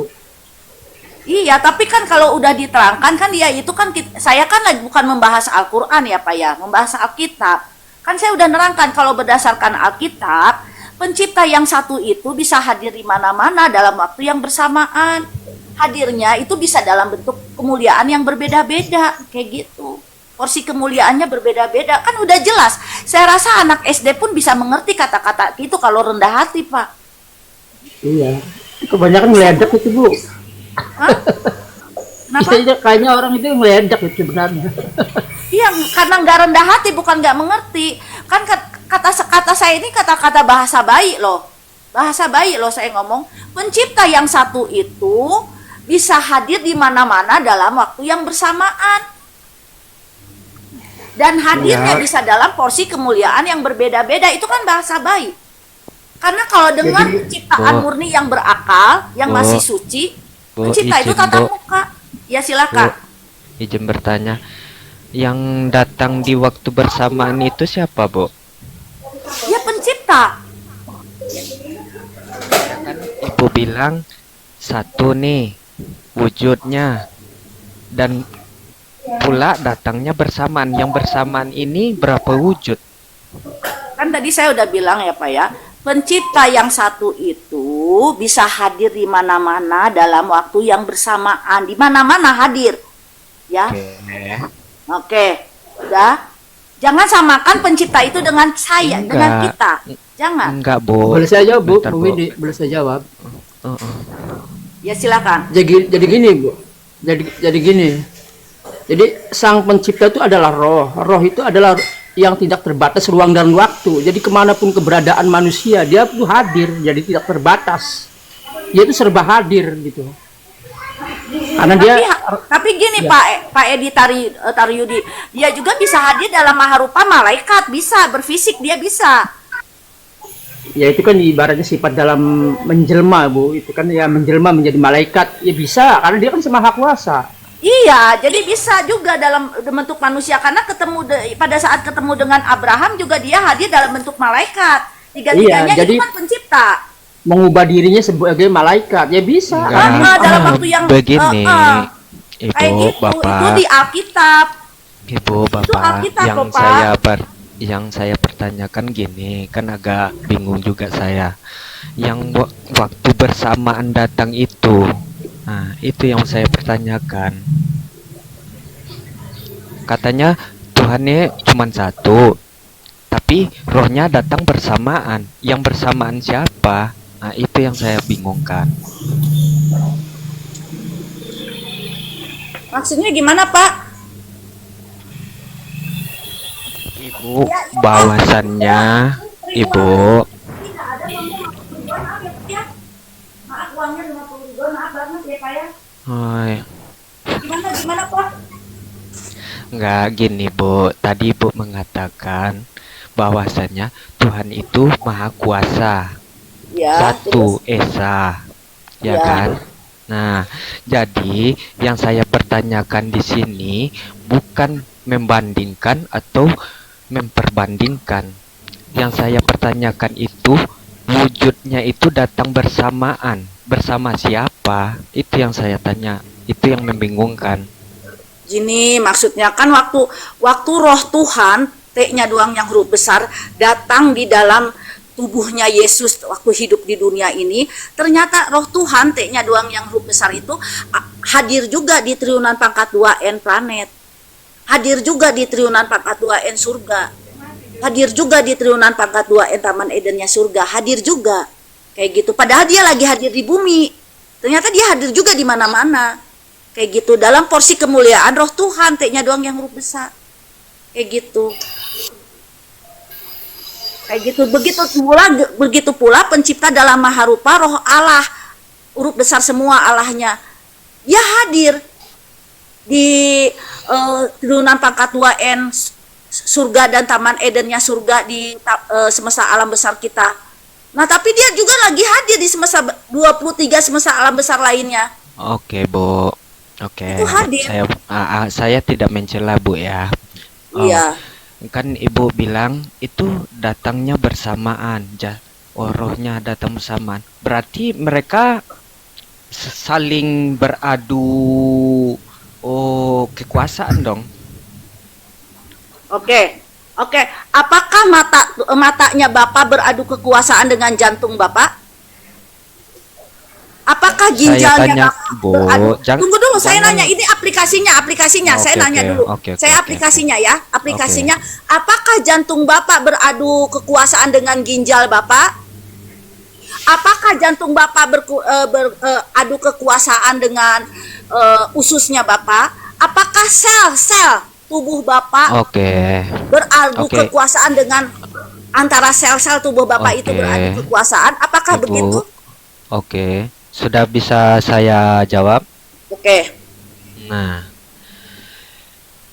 anggota tubuh berangkai ada beberapa fungsi organ tubuh dari akar-akar nadi, darah, tulang, dan sebagai lain jenisnya. Kan begitu kan, Bu? Yang Terus? saya tanyakan tadi itu rohnya. Roh, bukan jasad. Ya, Ini Bu. ya, Pak, ya. Bukan organ tubuh, bukan organ Oke. tubuh yang saya pertanyakan. Boleh begitu saya jawab? Rohnya datang Ya, silakan, bersamaan. silakan. Bersamaan Silakan, Pak. siapa? Jadi gini ya Pak, siapa? Jadi yang maha kuasa itu wujudnya adalah roh. Jadi roh itu tidak terbatas oleh ruang dan waktu. Nah, ada logikanya begini Pak. Allah berserta orang yang beriman. Paham nggak Pak? Oke. Jadi Allah Lanjut. berserta orang yang beriman. Kalau orang yang berimannya ada 100. Nah, apakah Allah yang berserta orang beriman itu terbagi-bagi, Pak? Kan sedangkan Allah itu wujudnya roh, satu ibarat kata kalau Bapak yang memahami. Nah, Apakah terbagi-bagi, Pak? nah itu yang saya pertanyakan tadi. Iya, Dengan- jadi roh itu de- tidak terbatas, Nah, Pak. Jadi dia iya. menyertai orang yang 100 ini, Pak. Oh, Dalam Oke. Kita bilanglah sumber mata air, kan begitu. Ya. Oke. Air kan bisa Jadi begini. dibagi-bagi kemana-mana, tapi Oke. air tetap satu, gitu kan? Oke, Ibu. Boleh saya bicara, Ibu? Ya, silakan. Oke. Jadi sumber mata air, ya kan? Mata air ini sebagai organ atau sebagai wujud atau sebagai bentuk atau sebagai benda, kan begitu? Jadi gini Pak, saya katakan bahwa Sang Pencipta itu adalah roh. Jadi roh itu yang tidak terbatas oleh ruang dan waktu. Makanya Iya. Bapak mengumpamakan seperti air. Oke, Bapak paham. Roh yang Bapak bilang satu, yang bersamaan ini jasadnya datang. Bukan jasad, dia kan roh yang seperti Bapak kan seperti digambarkan air. Air itu kan itu. Kalau saya kan Oke. digambarkan dia itu roh, dia itu hadir di Iya, baik. orang itu hadir, Pak. Bukan Baik. jasadnya itu hadir, terbagi menjadi 100. Bukan. Iya, paham Bapak, paham. Jadi yang kan saya pertanyakan tadi itu rohnya datang bersamaan kata si ibu. Tapi si ibu mengatakan organ tubuh kamu jantung bersamaan Itu nggak sama yang lain. diaplikasikan, itu diaplikasikan. Maksud bersamaan Kan begini, Pak. Maksud Oh, bersamaan. berarti terurai, Bu. Terurai. Kalau terurai Maksud gini- mereka itu beradu kekuasaan. Jadi gini Bu, jadi Pak, jadi masuk dalam bersamaan datang itu, dia tuh hadir dalam 1 detik tuh di dalam 100 orang ibaratnya orang yang beriman, dia tuh hadir Pak. Menyertai Bapak. yang 100 Oke, orang beriman Bapak. itu. Kita nggak perlu jauh-jauh, Pak ya. Oke. Apa itu ya? Penelitian. Secara ilmu fisika saja, air kita rebus ada wadahnya kan? Bapak, Kalau Ibu. logika itu gitu Pak, nggak bisa bakal kita masuk. Karena kita logika- kita anggap aja seperti ilmu fisika dulu. Kita merebus air pasti ada wadahnya kan? Bapak? Iya, terus lanjut ya, lanjut. Setelah kita menyediakan wadahnya, pasti ada sumber api, kan gitu, untuk mendidihkannya. Tercampur nggak dia di situ, Pak? Api, wadah, dan air. Oke, Bapak saya jawab ya Pak ya. Saya jawab. Sebelum Bapak turunkan saya jawab ya. Karena Bapak ini menjurus ke otaknya manusia. Bapak dengar ya. Bapak sudah bisa kan Baik. Tunggu dulu. Oke. Baik, Ibu. Baik. Oke ya, saya turunkan aja. Jangan samakan otak kita dengan otak pencipta. Dengar teman-teman. Satu daun pun kalian belum bisa menciptakan satu daun. Dia menciptakan triliunan planet tuh, ada kan? Menurut NASA ada kan triliunan planet? Dia ciptakan. Jadi jangan samakan fisik kita dengan fisiknya pencipta. Oke? Dia hadir. Bapak siapa namanya? Bapak Edi Taruyudi. Dia hadir pada 100 orang. Tapi kan nggak dilihat sama 100 orang manusia di bumi. Tapi di planet-planet yang tidak jatuh dalam dosa tuh dilihat tatap muka. Kayak gitu. Dengan pencipta tuh tatap muka. Oke, kayak gitu ya. Orang Jepang aja yang tidak punya agama masih bisa berpikir bahwa si Naruto bisa 1000 bayangan. Hadir di mana-mana itu si Naruto. Oke? Ya, hadir dalam satu detik bersamaan itu ya Bu ya, maksudnya gitu. Iya, itu orang Jepang yang nggak punya agama bisa berpikir begitu. Iya. Itu contohnya. Jangan samain dengan hal pikiran manusia. Iya, kalau tadi Bapak Edi Pak Edi tadi hadir di kita, itu nggak kita lihat. Tapi kalau di triliunan pangkat 2M planet tuh ada manusia suci, hadir tatap muka, bisa dipegang, Iya. bisa dilihat, kayak gitu. Karena Tatap kendalanya muka. kan karena kita, ya Bu ya, karena kendalanya kita ini manusia yang yang Iya. udah berdosa. Kalau kan Jadi manusia nggak yang bisa masih tatap suci. muka. Iya, kalau dengan ciptaan berakal yang masih suci tuh tatap muka. Kayak gitu. Ya, tuh Kak dijawab juga Kak. Jadi Tuhannya Ibu kayak boneka. Padahal saya tadi hanya mengaplikasikan. Jadi bukan yang nggak ngerti, bukan. Mereka ini bukan yang nggak mengerti Pak Edit. Tapi memang ingin nggak akan puas, apapun akan dilakukan caranya sampai menjerat kita orang Kristen bahwa Yesus itu bukan Tuhan. Sampai situ aja udah. Bahwa Alkitab itu ya salah. Semua harus kembali kepada Al-Qur'an, kayak gitu. Garis besarnya tuh kayak gitu. Padahal Ya, sudah karena jelas saya menyatakan bahwa Al-Quran dengan Alkitab yang disembah itu berbalik 180 derajat, berbeda. Ciri-ciri dan Karena- karakteristiknya berbeda. Karena begini Bu, jadi dia nggak memahami orang yang dipahami itu Mbak, Bu. Bukan Dia nggak memahami dipahami. pemahaman Bukan gini Pak, bukan mereka gini. Buddha dengan Hindu aja kalau orang Kristen ngomong, oh kayak gitu ya Bu ya. Oh iya ya, masuk akal kayak gitu. Nah mereka itu bukannya nggak paham, karena memang keinginannya begitu. Keinginannya memang Alkitab itu udah palsu. Keinginannya kayak gitu. Padahal saya tadi udah ngomong ya, yang selamat itu dari Buddha, Hindu, Islam, Kristen, semuanya. Ateis juga ada. Oke? Yang selamat. Terus yang ke neraka juga banyak dari Kristen. Kenapa bisa Jadi- begitu, Bu? Hah? Kok agama lain juga diselamatkan? Ya iya dong Pak. Karena gini, sebelum 2024, tunggu dulu ya. Sebelum 2024, maka keselamatan itu adalah kepada orang-orang yang kecenderungannya kemanusiaan yang adil dan beradab. Nah, kalau sebelum 2024 tuh keselamatan hanya itu, sebelum 2024. Nah, Nah gini kalau- Bu, gini Bu ya. Gini Bu, silakan. saya mau tanya.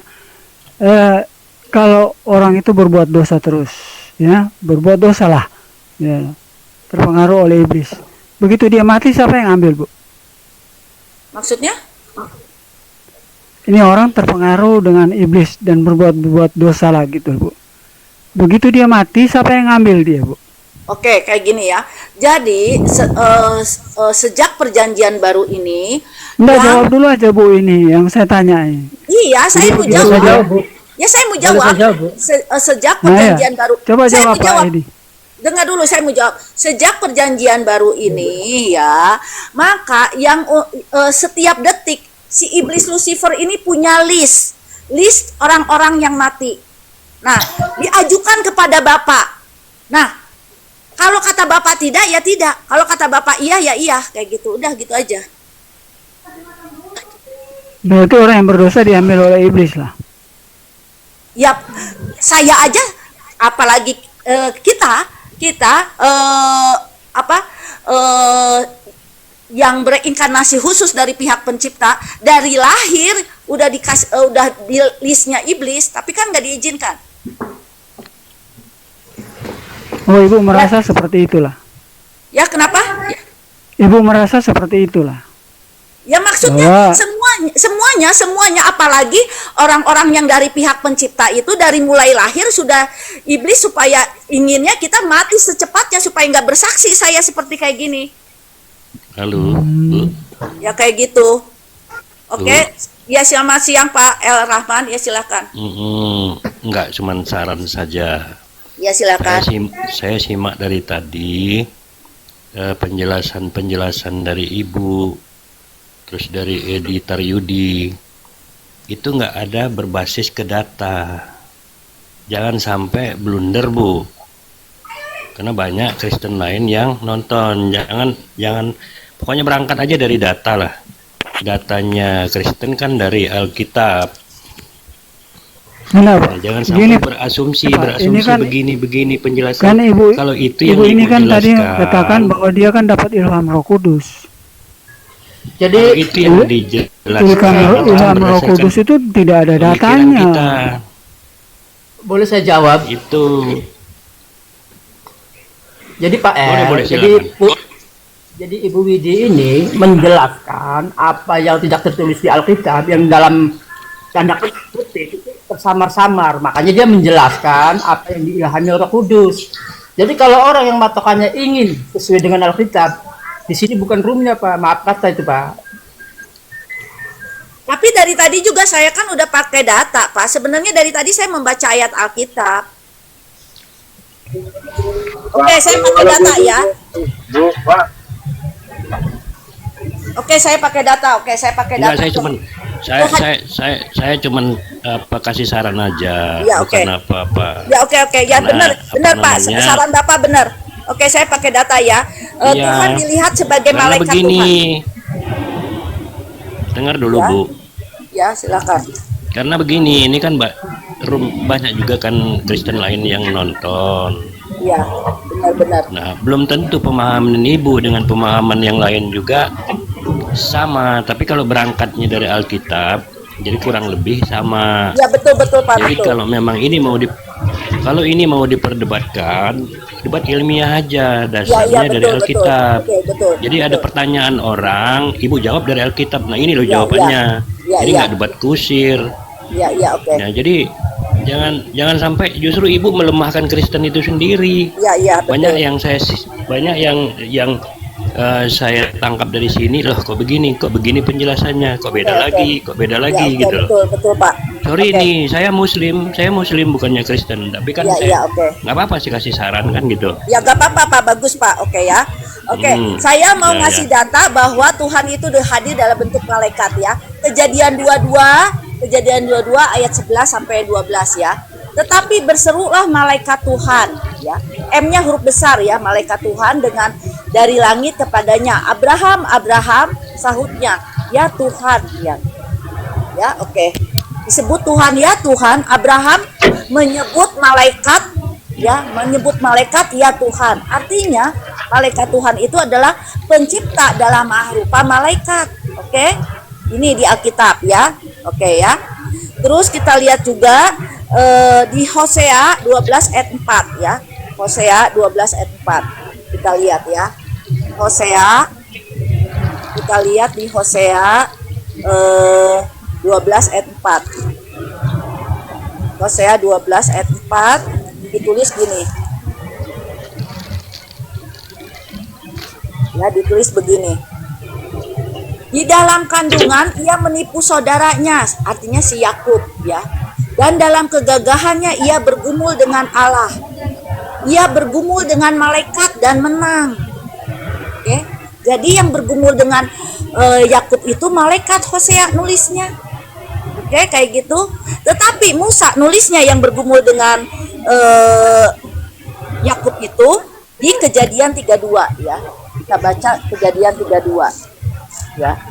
Kejadian 32 ayat 28 ya. Kejadian 32 ayat 28.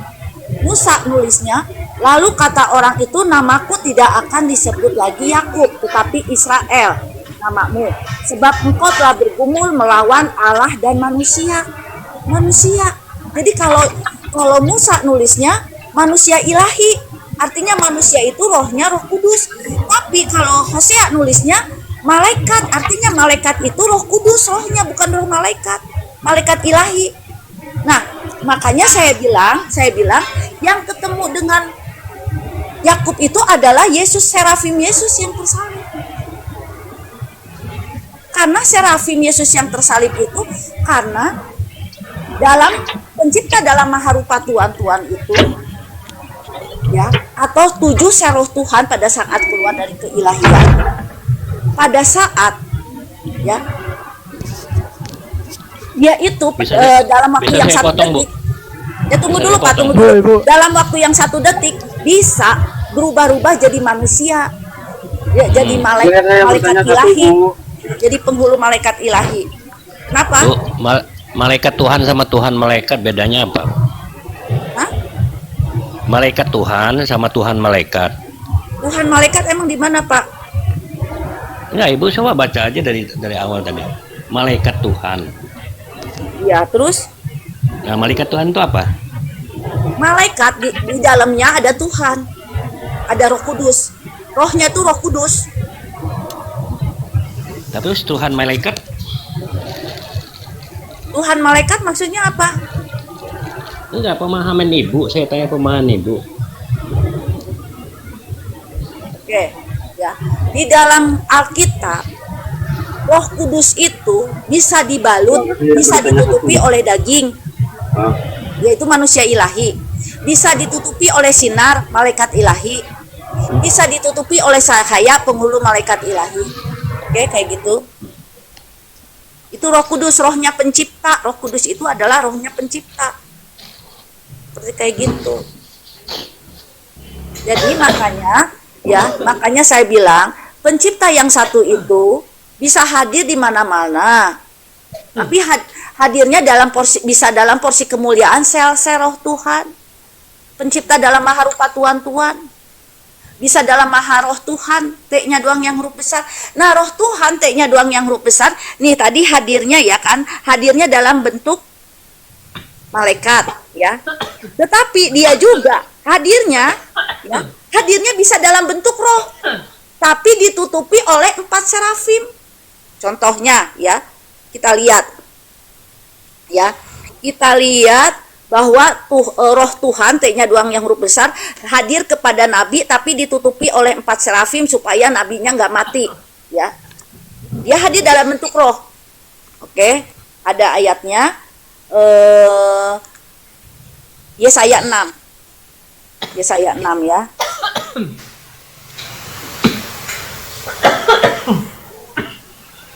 Yesaya 6 mana? Yesaya 6.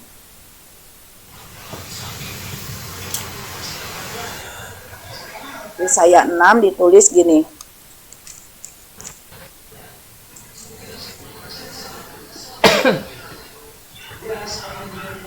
Oke, kita baca ya Yesaya 6 ayat mana Yesaya? Yesaya 6 enggak ada sih. Oh, Yesaya 5 ini Yesaya 6 ya. Oke.